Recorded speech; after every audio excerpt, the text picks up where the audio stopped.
You know, in recent weeks, it's become clear to me that I need to unite my party in this critical endeavor. I believe my record as president, my leadership in the world, my vision for America's future, all merited a second term. That was the moment that changed everything in this election campaign. In a way, it felt like the closing chapter, not just of Joe Biden's political career, but also his presidency.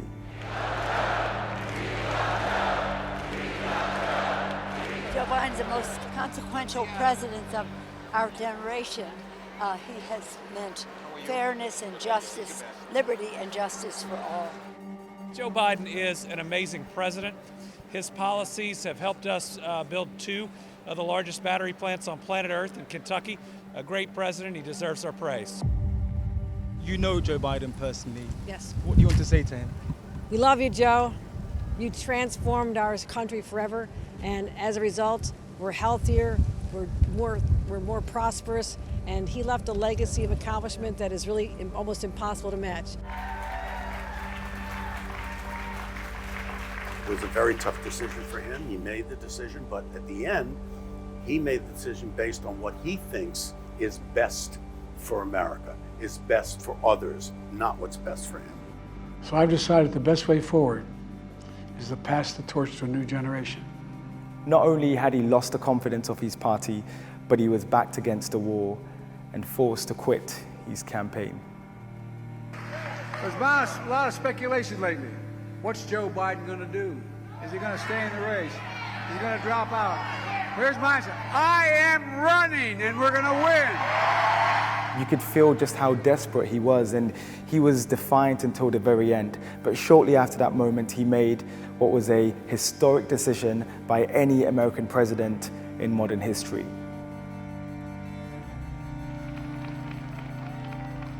Rob Reiner is a major Democratic donor who was one of the first big names in Hollywood to call for the president to step down.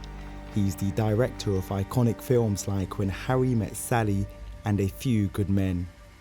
It's like a big earthquake, and what has happened is that earthquake, which normally would be a very destructive thing, is now, I believe, going to save democracy in America. You know, there is a time and a place for long years of experience in public life. But there's also a time and a place for new voices, fresh voices, yes, younger voices. And that time and place is now. Even though many expected he might step aside, Biden's sudden announcement shook the political world like an earthquake, reshaping the election campaign in an instant. The Democrats have a mess on their hands that they've created by covering up his condition. I don't think they have an alternative that is viable to the voters, so it's a good time to be a Republican. Republican Congressman Byron Donalds was on Trump's shortlist for vice president. They were all fine with supporting Joe Biden, knowing that this is not the same man of 4 years ago. They knew this. We all knew it. They didn't have a problem until you had members of the Senate and members of the House think that it was going to cost them their seats. And when that happens, then they turned on Joe Biden. I found it to be really despicable at the end of the day. Maxine Waters is a Democrat and is one of the most senior black women serving in Congress. She never wavered in her support for Biden, backing him until the very end. He's my friend. He said to us, you had my back, I'll have your back. He's done a good job, a wonderful job. And when he decided to step down and endorse Kamala, I thought to myself, this man has just changed history in endorsing Kamala Harris. And so he's my friend, I love him, but he's done a marvelous thing in endorsing her when he stepped down. I stand before you today to proudly announce I am now officially the Democratic nominee for President of the United States. Kamala Harris's rise from prosecutor to the pinnacle of Democratic politics has been remarkable. If she wins the White House, she would not only be the first woman president, but she's the daughter of Indian and Jamaican immigrants. The middle class is where I come from. My mother kept a strict budget. We lived within our means, yet we wanted for little. And she expected us to make the most of the opportunities that were available to us. The vice president's mother died in 2009 from colon cancer. I've come to meet her uncle, who himself is a survivor of the disease, having had surgery to have part of his jaw removed. Did you ever think your niece would get this close to becoming president? Oh yeah, I expected that. She's bright, she's very capable, and she wants to do the things the highest level what she can do. So you always believed she would become president one day? No, she would run for president. I would say that she would become president because that's chance. But I did expect her to aim the highest levels of public service. How do you think your sister would feel about seeing her daughter right now? She would have been elated like nobody's business. There's no question about it. Harris was sworn in as a senator in 2017 before she later became Joe Biden's vice president. But in recent years, the 59-year-old has struggled to define herself. She's been in a supporting role for 3.5 years. And it's an interesting thing. I was in a supporting role as Samwise Gamgee in Lord of the Rings, right? So in my mind, it's way, way, way, way beyond time that this country have a female head of state. Actor Sean Astin recently took part in an online fundraiser for progressive white men backing Harris's presidential campaign. The initiative was in response to some Republicans claiming her rise to the top of the ticket was because of the color of her skin. It started with black women for Harris, and then it was white women for Harris, and then it was white dudes for Harris, and then it was Latinos for Harris. So what you're getting now is that this idea of polarizing each other based on our constituencies or based on our culture or whatever, that it actually is evaporating, and what you're seeing is that this fabric of people are coming together to support. When people wear a MAGA hat and they'll treat people like they're less than, and you see it's primarily white people, white rural people. Well, I know white rural people. I married a woman from Rolling Prairie, Indiana. So there are a lot of people in these regions, not just people who support Trump. So I think White Dudes for Kamala or White Dudes for Harris was an opportunity to kind of just claw back a little bit of that. People say, be nice. Have you heard her laugh? That is the laugh of a crazy person. That is the laugh of a crazy. It's the laugh of a lunatic.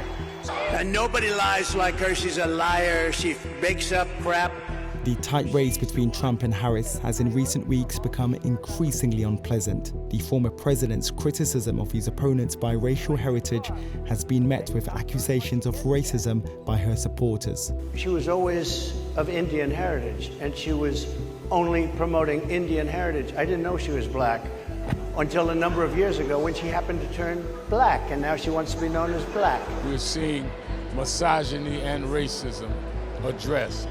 And for the first time, we're seeing a black woman head a major party in the middle of such visceral hatred given by her opponent. There is a certain movement that's been around for a long, long time in America.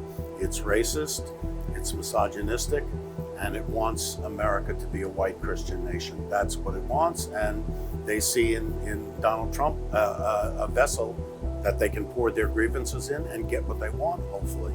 Mike Lindell, he's been a friend right from the beginning. Trump has always denied such claims, and I put the issue to his former White House advisor. Does Donald Trump have a problem with women or people of color? No, absolutely not, 100%. I'm telling you 100%. He's done more to help the black community. There's absolutely not a prejudiced bone in his body. I know them. I would tell you he's the most unprejudiced guy I've ever met in my life, ever.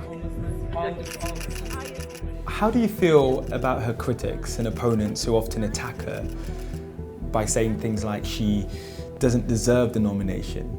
She doesn't need me to defend her. So that doesn't bother me at all. You tell me, what is it that makes you believe that she is not competent to do the job of the president? You convince me. Why should I convince you? You convince me. Trump is polling well among young men. Over 50% say they plan to vote for him, with only 40% backing Harris, whose support among black and Latino voters has increased significantly since Biden dropped out of the race. We've witnessed something that's never occurred in American history. We've never seen the sitting president be excommunicated by his party and the number 2 basically be thrown in at the last minute. This has never occurred. So obviously there's going to be an adjustment by the Trump campaign, but we're locked in on what our message is going to be. Our policies have not shifted. Our vision for the country remains making America great again. Trump understands very well that he's up against a very competent, capable woman who's had an extraordinary career, and he cannot match it. He cannot match it. He does not handle himself. His behavior is poor. His knowledge of the world is not good. He's made his money because of the way that he's conducted unfairness. In Chicago, I watched as some of the biggest names gathered to cheer on the vice president as she and her running mate, Governor Tim Walz, accepted their party's nomination. The other day I heard someone compare Trump to the neighbor who keeps running his leaf blower outside your window every minute of every day.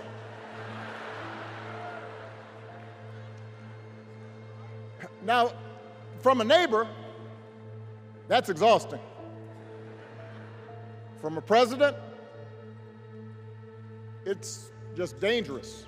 Former President Obama is said to be a powerful force behind the scenes, playing a prominent role in the Harris campaign in trying to stop Trump from returning to office. Well, it's hard not to adore someone who's generated so much energy, spirit, and pride in being a Democrat. That sort of represents universal values, represents, I think, the heart and soul of what Democrats aspire to be and believe at our best we are.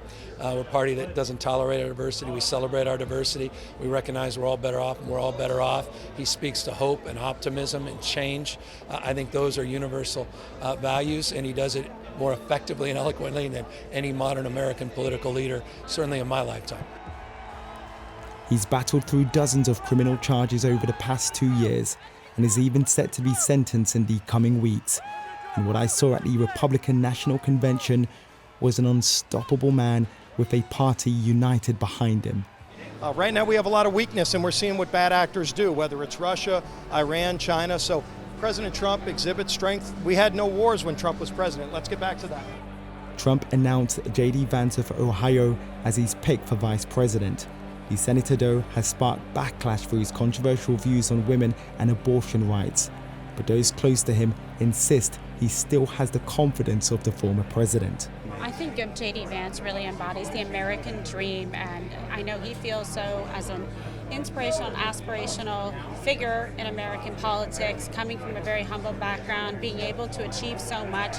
And his message has always been, if he can do it, then anybody else can as well. And the president really admires him. I think he's a strong and really stable and really incredible voice for this country. And it really represents everything that our platform stands for.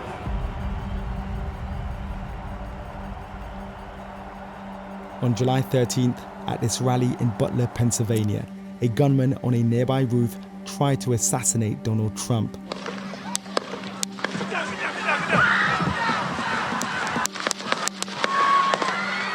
A bullet may have only grazed the former president, but was a reminder of how, in an instant, a country and its political system can be shattered.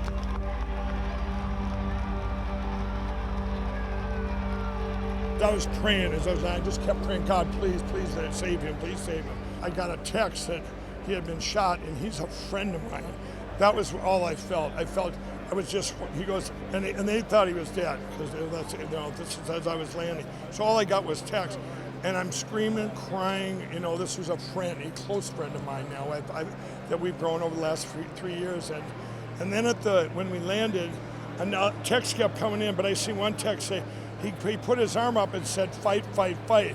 And I knew then, because I was praying, I just kept praying, God, please, please save him, please save him. And then when they said that, I just got a peace about me that he was okay. Our nation would be in mourning, our country would be in chaos. This convention would not have happened. We were that close to that. And so, and you heard the first thing when he came out of that, the first reaction was the strength, the courage, the perseverance that he showed as coming off that stage in Pennsylvania. And the second thing he did, he said, I'm ripping up my speech and I'm going to deliver a different speech. Devastating moment, not just for the president, but for the entire country. It's one of those moments you'll remember for the rest of your life where you were when you heard it. To his allies, he was already a political martyr, but now the ultimate survivor. I mean, this is a man who faced down a near-death experience just a month and a half ago, stood back up over the advice of the Secret Service in front of him to show leadership for the people he's in this to lead. So this is a man who's not frightened of anything. If you notice, he's a showman. And even though he just got grazed and his ear was, you know, there was blood, whatever, he had the presence of mind to stop and take a picture. And, you know, he actually, you could hear him talking to, you know, wait. He kept saying, wait to the Secret Service. And he puts his fist up because he knows that that's what's going to be captured by the media.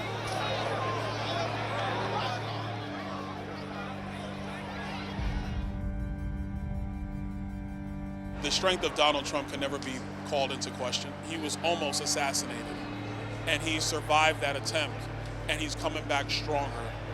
I would wish that people got a chance to actually know the man and not the dogma or the caricature of Donald Trump. Not since 1968, a year dominated by assassinations and widespread rioting, as the threat of political violence loomed so large ahead of November's election. We haven't learned the lessons of the past. Political violence is real. Few people know the history of that reality more intimately than the son of the late civil rights leader Martin Luther King Jr. His father was killed by an assassin's bullet on this hotel balcony in Memphis 61 years ago. We saw the former president, Donald Trump. An attempt was made on his life. Did that bring back memories for you at all, perhaps from what you and your family went through back in 1968? I don't know that I would, compare that, to that particular incident of Dad losing his life. I might be more inclined to say in 1958, my father was stabbed by a woman when he was signing books in New York City in Harlem. And she pulled out her letter opener and she wanted to get her gun, but she didn't quite get around to it. And she stabbed him and he lived. To me, that's more a closer analogy of what happened as what we believe, or some believe happened with President Trump. Is there a worry that if he doesn't win November's election, that he may want to inflame tensions even further? I mean, the man's already said stuff like, if I don't win, there's going to be chaos. Now, you got a lot of followers, millions of people, and they're almost being given a pass to act irresponsibly. To call the 2024 presidential race unprecedented is to really sell it short. This has been one of the most unorthodox campaigns with so many twists and turns. I'm going to remove my name, and I've already started that process and urge voters not to vote for me. Robert F. Kennedy Jr., the nephew of former Democratic President JFK, has now suspended his campaign and has endorsed Donald Trump. Grounded in the American values of his father, Robert Kennedy, a great man, and his uncle, President John F. Kennedy. And I know that they are looking down right now and they are very, very proud of Bobby. The path to victory for Kamala Harris is not yet clear, but now Biden is out of the way, Democrats must now turn enthusiasm into votes.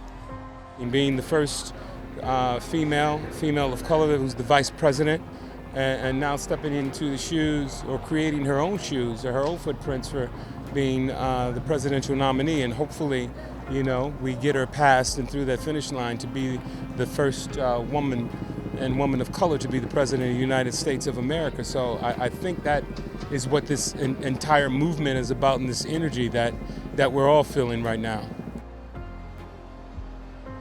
In Jamaica, where Harris often visited her father's family, many from the island are excited that she could now shatter the highest glass ceiling. I believe that a woman knows exactly what it takes to do anything. I'm hoping we get an opportunity to have something fresh. We don't have a female president. I'm saying we are Jamaican. America don't have a lot of female presidents. Kamala Harris And the fact that she's a woman is, I think, an important thing for my daughters to see and for women around the world to see. If the truth was known, women been running things all the time. They now have an opportunity to be in charge. I hope the number of minority girls and women take encouragement from Kamala and aim for higher office in the United States. There is a sense of jubilation that they're not going to go down in flames this November. I understand that. I respect it. But the American people are now going to focus in on policy. And I think one of the limitations for Kamala Harris is she's not talking policy.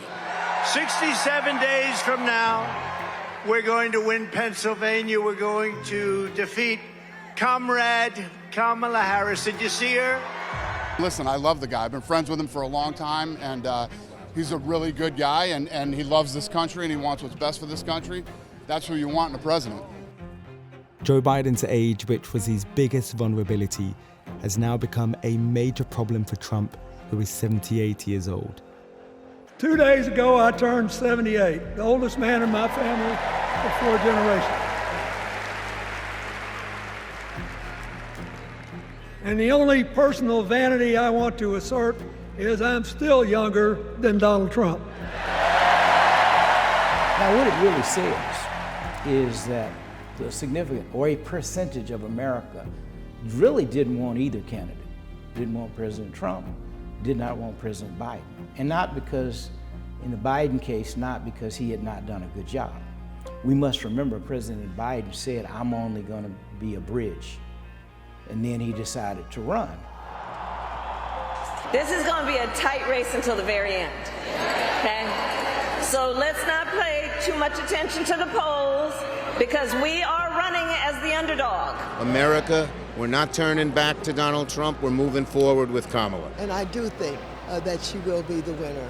I feel good about that. And I'm not thinking about the idea that Trump could ever be the president of the United States again. It cannot happen. He loves the country. I love the country. When he was president, lowest gas prices, economy, the highest ever. It was the highest consumer confidence in American history. The policy debate is what should guide this election. And if it does, Donald Trump's going to be the winner. Who will make it to the White House? November will be a critical and unpredictable moment in the battle for America. But no matter what happens, the outcome will have ripple effects across the world.